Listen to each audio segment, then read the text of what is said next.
مطلقه بودم. از شوهرش خوشم اومده بود. تا زنش فهمید. به کانال سایه های خیانت خوش اومدید. ما در اینجا سرگذشت واقعی افراد رو روایت می کنیم. افرادی که مدتها نتونستند اونها رو به زبون بیارند و این کانال به اونها امکان رو میده که تجربیات تلخ زندگی خودشون رو با شما در میون بذارند و ممنون از شما که با شنیدن سرگذشتشون ما رو همراهی میکنید. الهام هستم. تو خانواده پر جمعیتی به دنیا اومدم. به زور منو به عقد کسی در آوردن که نتونستم باهاش زندگیمو ادامه بدم. بعد از پشت سر گذاشتن یه زندگی ناموفق جدا شدم و الانم با دخترم زندگی میکنم. بعد از کلی سختی کشیدن تونستم یه خونه کوچیک اجاره کنم و با دخترم اونجا ساکن بشم. از محل خودمون بیرون اومده بودم. دلم نمیخواست خاطرات گذشته همراه هم باشه.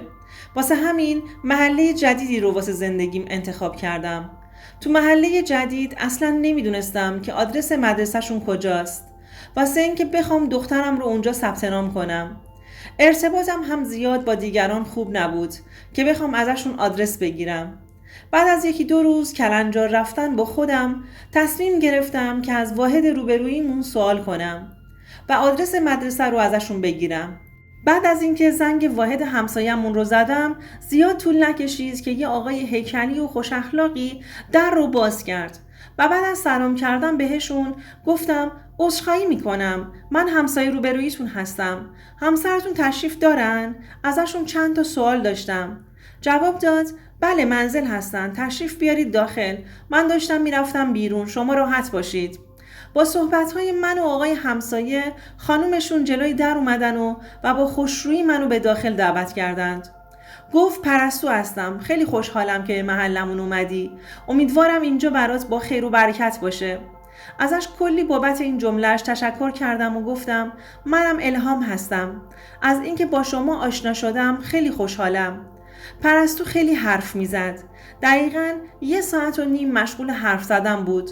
تو همون برخورد اول از همه چیشون برام تعریف کرد.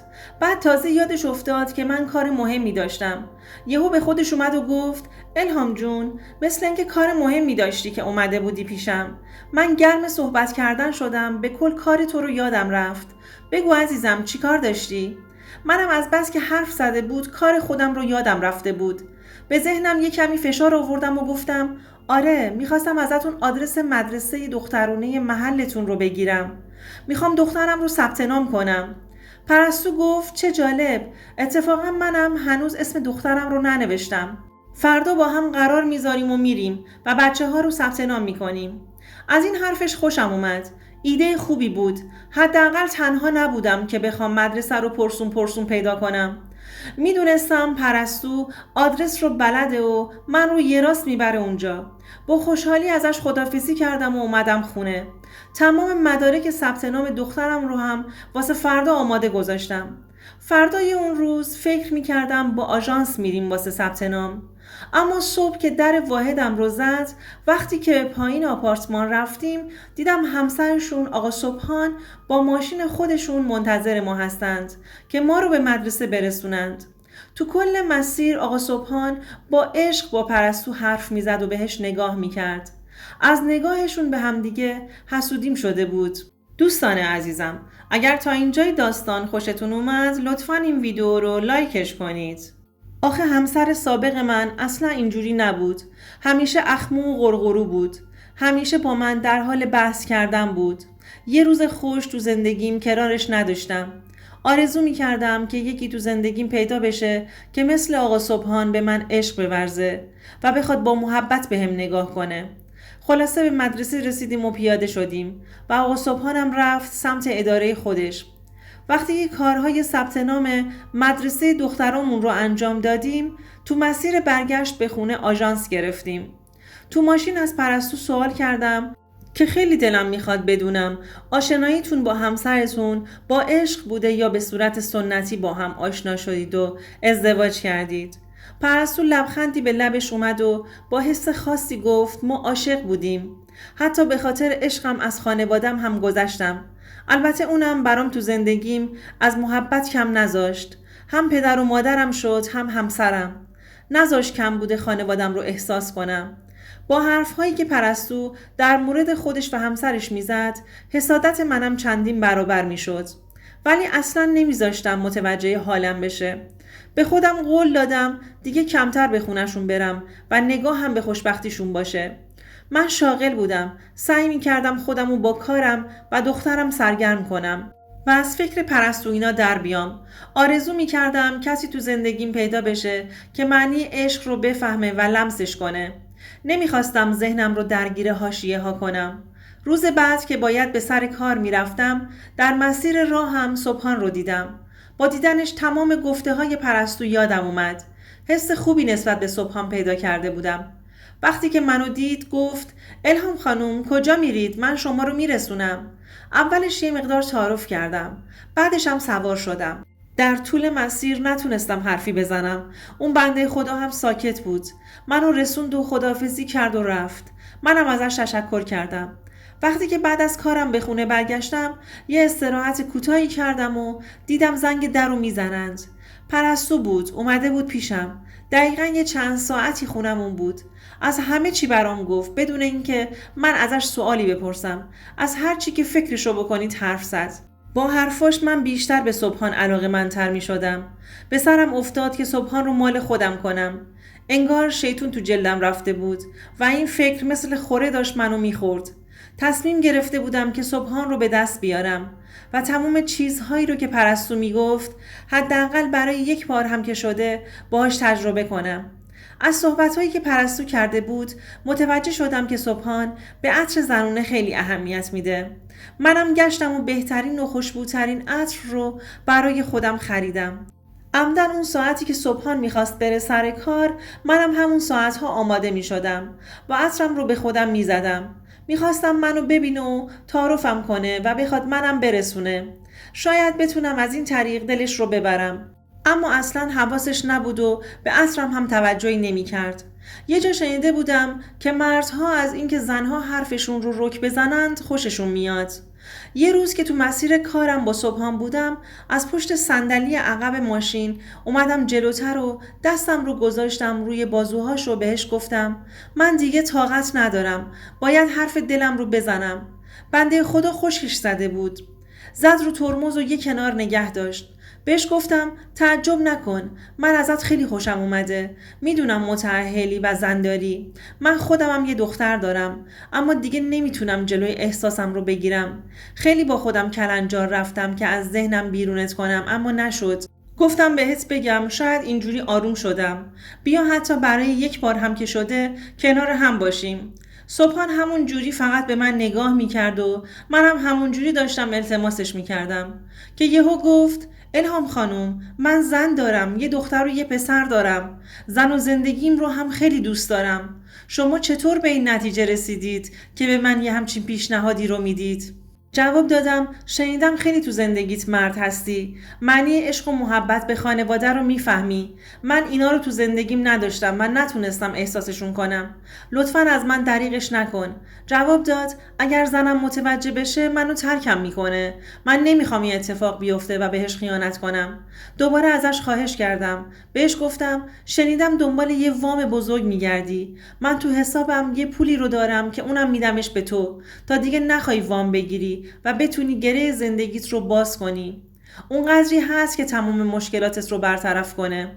لطفاً قبول کن که تو زندگیم باشی. سعی میکنم بهترین ها رو در کنارم تجربه کنی و بهت در هر لحظهش خوش بگذره. بهم گفت پرستو به خاطر من تمام پلهای پشت سرش رو خراب کرده. من چجوری میتونم در حقش این بدی رو بکنم؟ چطور همشو نادیده بگیرم؟ گفتم قرار نیست اصلا پرستو متوجه ارتباط ما بشه. تو فقط یه بار امتحان کن ببین برات چه کارها که نمی کنم. جواب داد یعنی به خاطر یه بار بودن در کنار من حاضری این همه کارها رو به جون بخری و کلی برام هزینه کنی؟ دوستان عزیزم، آیا سروش به حرفهای الهام گوش میکرد و به پرستو خیانت میکرد؟ لطفاً نظراتتون رو برامون کامنت کنید. گفتم آره، آخه تو نمیدونی که چقدر دوستت دارم و حاضرم هر کاری برات انجام بدم تا فقط تو زندگیم باشی. سبحان جواب داد باید فکر کنم ببینم میتونم خودم رو راضی کنم. جواب دادم صبحان جان لطفاً قبول کن، فقط یه بار کنار هم باشیم. میتونیم امروز رو هم از دست ندیم. صبحان وقتی که دید تا این اندازه دارم التماسش میکنم قبول کرد. خلاصه اون روز تونستم راضیش کنم. پرستو هم خونه مادرش بود و بچه ها هم مدرسه. صبحان اومد خونمون و اون روز خاص‌ترین روز زندگیم بود. توی کل عمرم اون حس رو تجربه نکرده بودم. بهم گفت من اصلا فکر نمی کردم انقدر اشتیاقت به من زیاد باشه. از این به بعد سعی می کنم بیشتر کنارت باشم. از این حرفش احساس خوشبختی می کردم. احساس می کردم که صبحان رو تصاحب کردم. بعد از اون به صورت مخفیانه هر بار همدیگر رو می دیدیم. یه 6 ماهی همین جوری گذشت و پرستو هم از ارتباط بینمون چیزی متوجه نشده بود. خیلی خوشحال بودم تا اینکه اون روز رسید. روزی که من و صبحان قرار بود کنار هم باشیم. بچه ها هم مدرسه بودند و جلسه اولیا و مربیان داشتند. من به پرستو گفتم که امروز کارم طول میکشه. اگر میتونه به جای اولیای دختر منم حضور داشته باشه. پرستو هم قبول کرد که بره. من اون روز اصلا سر کار نرفتم و صبحانم بعد از 1 ساعت برگشت خونه پیش من. اون روز زیباترین لباسم رو پوشیدم و جوری که خوشش بیاد آرایش کردم. وقتی که وارد خونه شد بهم گفت تو هر روز برای من جذابتر از روز قبل هستی و از اینکه تو رو دارم خوشحالم. تازه داشتیم از بودن کنار هم لذت می بردیم که به یک باره در اتاق باز شد و پرستو و بچه ها وارد شدن. ما اصلا متوجه ورودشون نشده بودیم. یعنی اصلا قرار نبود که اون ساعت از روز خونه باشند. پرستو رو کرد به من و گفت از اینکه تو رو دوست خودم میدونستم و تمام اسرار زندگیم رو بهت گفتم متاسفم. فکر کردم تو تنها هستی و کسی رو نداری. خواستم برات خواهری کنم که احساس دلتنگی خانوادت رو به هیچ عنوان نداشته باشی. اما نمیدونستم که ذات بدی داری. شوهر منو اغفال کردی. همه خوبی‌های من نسبت به خودت رو زیر پا گذاشتی. هیچ وقت نمیبخشمت. بعد رو کرد به صبحان و گفت تو چی؟ تو چرا این کارو با من کردی؟ وقتی که دختر پرستو با کلید اومد خونه و شما رو با هم دید سریع به من خبر داد. اصلا باورم نمیشد که تو بخوای این کارو با من بکنی، ولی بازم اومدم تا با چشای خودم ببینم. منی که به خاطر تو از همه چیزم و همه کسم گذشتم و خانوادم رو ترک کردم. به خاطر تویی که اصلا ارزشش رو نداشتی. من به تو مثل چشمام اعتماد داشتم. چطور تونستی زندگی و عشق چندین سالمون رو به این زنی که تازه اومده بفروشی؟ یعنی اصلا من و بچه ها برات مهم نبودیم که از پشت به همون خنجر زدی؟ تو لیاقت عشق پاک منو نسبت به خودت نداری. من بر میگردم پیش خانوادم و تو رو با این زن ناپاک تنها میذارم. اینا رو با اشک میگفت. صبحان بهش نزدیک شد و گفت پرستو اینجوری نکن. من فقط به خاطر رفاه زندگیمون این کارو کردم. من اشتباه کردم، منو ببخش. به خاطر امروز زندگی چندین سالمون رو خراب نکن. اما پرستو توجهی به حرفهای صبحان نکرد و دست بچه ها رو گرفت و رفت و در رو پشت سر خودش محکم بست. صبحانم لباسش رو برداشت و دنبال پرستو رفت. من مونده بودم که چیکار باید بکنم. آبروم جلوی دخترم هم رفته بود. وقتی سمت دخترم رفتم تا براش توضیح بدم گفت بهم دست نزن. منم میخوام برم پیش پدرم چون پیش اون زندگی بهتری دارم. تو اون مادری که من فکرش رو میکردم نیستی. تو آبروی منو جلوی دوستم بردی. من با دختر اونا تازه دوست شده بودم اما دیگه نمیتونم به خاطر کار تو چشماشون نگاه کنم. من دیگه به خاطر تو خودمو از دیدن پدرم محروم نمیکنم و شماره پدرش رو گرفت. با اینکه اونقدر التماسش کردم که زنگ نزنه و نره، پدرش با ماشین اومد دنبالشو و بعد از اینکه ماجرا رو از دهن دخترم شنید اونو با خودش برد. من تنها که بودم تنها تر شده بودم. هر وقت که صبحان رو به طور ناگهانی تو آپارتمان می دیدم به هم لعنت می فرستاد و منو مقصر جدایی زندگی زیباشون می دونست و می گفت تو باعث شدی که زن و بچه هام رو از دست بدم. من می دونستم که کار اشتباهی رو انجام داده بودم اما دیگه راه برگشتی واسه جبرانشون نداشتم. دوستان عزیزم، اگر شما هم به این نوع سبک از محتواها علاقه‌مند هستید این ویدیو برای تو هستش. لطفاً برای دیدن ویدیوهای بیشتر ما رو سابسکرایب کنید و ممنون که تا انتهای این ویدیو با ما همراه بودید.